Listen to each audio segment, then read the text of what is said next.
ওই মাহাদি। কি কি হ্যাঁ কি এখন রোজা রাখতে হয় জানো না? রোজা তো রাখছি, এখন ইফতারি করব না?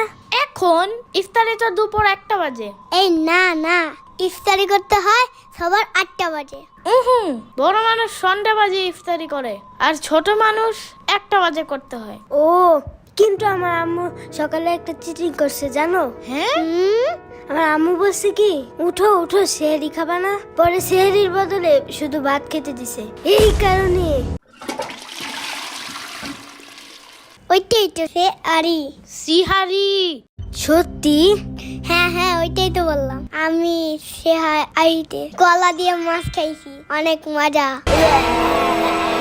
কিন্তু ইফতারি তো আলাদাই, তো ভাত সেহরি হয় কেমনে? এমনে অমনে হেমনে। মেন কথা হইলো তুমি রোজা রাখতেছো না, বুঝছো? ঠিক মতন না রোজা রাখলে অনেক সমস্যা আছে।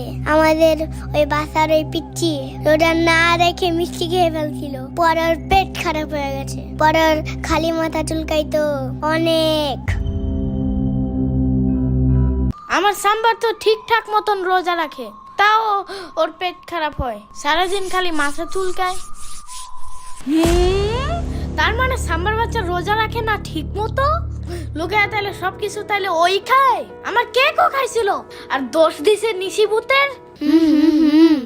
সাম্বারে দেখলে কেমন জানি মনে হয় কি রোজা রাখে নাই।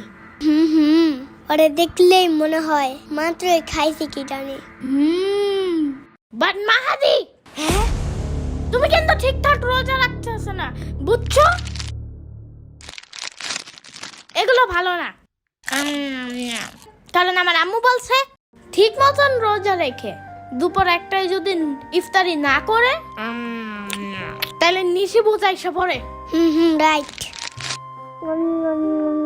বাট দুপুরে 1টায় না, আমার আম্মু বলছে সকাল 8টা বাজে ইফতার করতে হয়, সকাল 9টা বাজে খেলে আরেকটা রোজা রাখা যায়। আলো তুমি ব্যাপারটা বুঝতেছো না। তোমারে আমার আম্মুর কাছে নিয়ে যাবো না, দেখো পরে নিজেই জানতে পারবে। আচ্ছা ঠিক আছে, দা বলে। ইচ্ছা মতো কপ কপ করে চিপস খাইতেছিল, আমি আমার নিজের চোখে দেখছি। খেপাস কেন খামা খাওরে? হাসিস না, একদম হাসবি না, চুপ। আরে সমস্যা নাই, কান্দে না কান্দে না, ভুলে কিছু খাইলে কিছু হয় না। বাচ্চাদের মাগরিবের সময় ইফতারি করলেও চলে, তার আগে করলেও চলে। আচ্ছা তুমি কালকে মাগরিবের টাইমে ইফতারি কইরো যাও।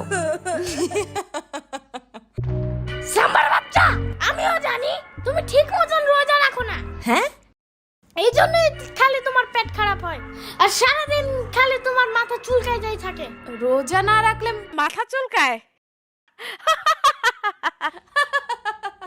বিশ্বাস না হইলে আলুরে জিজ্ঞাসা কইরো।